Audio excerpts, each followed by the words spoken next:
So, this complex of proteins, enzymes, that duplicate DNA, they recognize a certain pattern of nucleotides uh, on the chromosome, which is called an origin of replication. And in bacteria and other prokaryotes who have just one loop of DNA for their chromosome, there's just one of these sites that's called an origin of replication. And the DNA is synthesized in both directions. And I kind of think of this like, imagine you had a bicycle inner tube that you were trying to split in half, and you sort of peeled the two halves together, and in the end you'd end up with two circles. That's how I imagine these circular DNA molecules being replicated. But in eukaryotes, like you and I, we have linear chromosomes, and they're much, much larger than eukaryotic or prokaryotic chromosomes.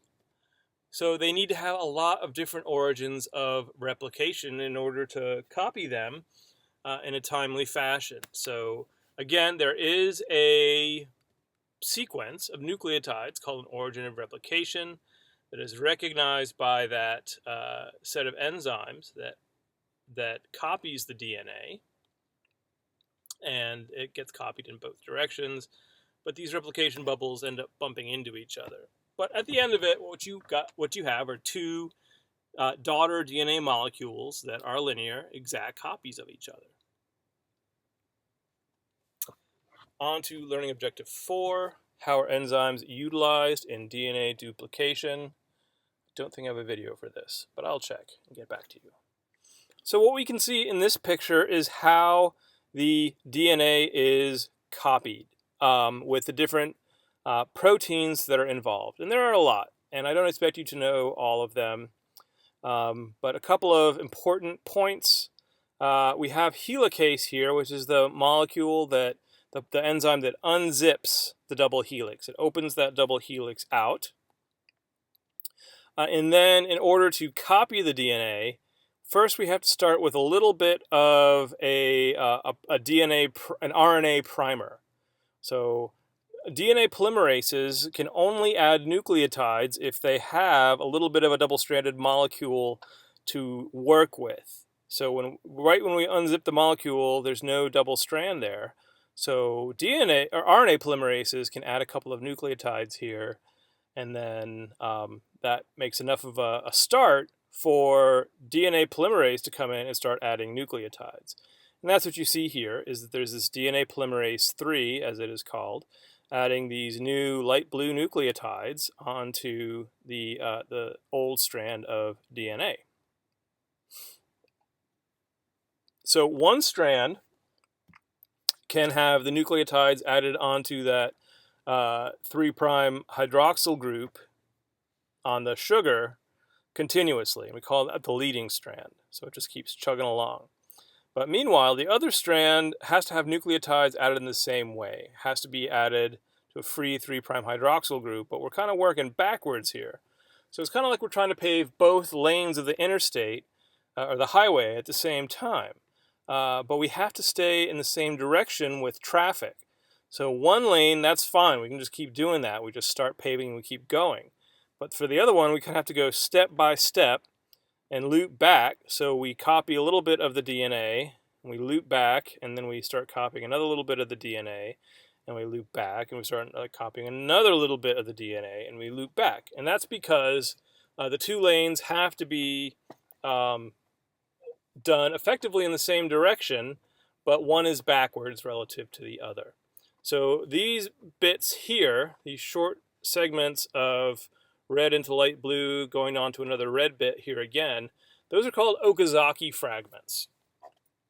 And they are bits of DNA that have to be continually reprimed, re-elongated, and it just takes a little bit longer for that side to get completed. Okay, learning objective 6, how is RNA structurally different than DNA? We've already been over this once, but let's review it. Okay, so again, this is review from chapter 2. The structure of RNA is that RNA molecules start out as single polynucleotide chains. DNA molecules have two polynucleotide chains spiraling around an imaginary axis. There's no like pole in the middle that holds them together. It's those hydrogen bonds that holds them together. But the structure of it is like a spiral staircase, or what we call a double helix. So in the double helix, the backbones, the sugar phosphate backbones, run in opposite directions from 5' to 3'. So they are called anti-parallel. It's like they're parallel to each other, but they're going in opposite directions. So they're exactly parallel, but in opposite directions. So as far as the structural part of it, nucleotides are pretty much the same in that they have a nitrogenous base and a 5-carbon sugar and a phosphate group, but they are also different in that in DNA, we've got A, G, C, and T. In RNA, we have A, G, C, and U. So U is only found in RNA, T is only found in DNA. Another big important difference is that the sugar in DNA is deoxyribose because it's missing an oxygen, deoxy, unoxygenated. And then in RNA, there is an oxygen on that second carbon. So those are the main differences between RNA and DNA. One more point on this. Here's that double helix with the anti-parallel sugar phosphate backbones connected by hydrogen bonds between the nitrogenous bases. And then here's a type of an RNA molecule which kind of looks like, maybe it looks like someone ripped off a piece of duct tape and handed it to you, and it kind of started to stick back to itself before you could apply it where you wanted it. And that's kind of how I tend to think of RNA, is it'll stick to itself, has a sticky side and a not sticky side. And the sticky side is where the nitrogenous bases are, and the non-sticky side is the sugar phosphate backbone. But it still sticks to each other by complementarity, but the backbone is still going 5' to 3', and then it's going to be anti-parallel to where it can attach back to itself. But transfer RNAs have a three-dimensional structure. They do kind of look like this kind of upside-down sock arrangement. Why is that? I'll tell you in a couple minutes. Okay, next learning objective. What are the functions of DNA, messenger RNA, and transfer RNA? So if I haven't introduced this to you before, now is the time to tell you about what is known as the central dogma of molecular biology. And that idea is that DNA gives rise to a messenger RNA, and that messenger RNA is the instructions for producing a protein. So within the DNA are the instructions encoded in 3-letter words called codons that are the signals for which amino acid belongs in what position in a protein. So DNA is kind of like the library where we store all of the instructions for making a new protein that's going to in turn make a new organism. Messenger RNA is kind of like the copy of the blueprint that goes out to make your new protein. So the DNA itself isn't used directly to make the protein because it has to be kept intact. The messenger RNA is kind of like a working copy. Like you make a photocopy of a recipe so you can take it into your kitchen so you don't get your cookbook all messed up and dirty.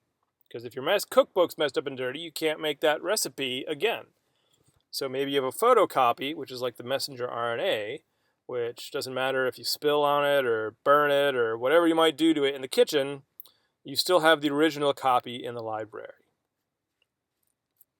And then the protein is sort of like the final product. It's the recipe, the cake, or whatever you want it to be.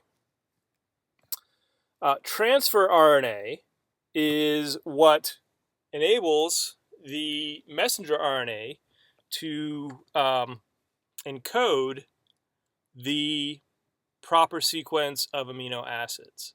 So amino acids will attach to a transfer RNA, which is a smaller molecule than the messenger RNA.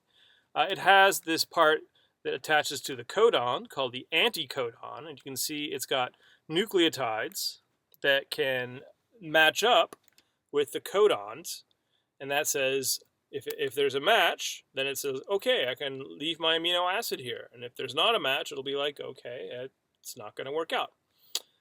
So transfer RNAs carry the amino acids to the messenger RNAs at the ribosomes to make the protein.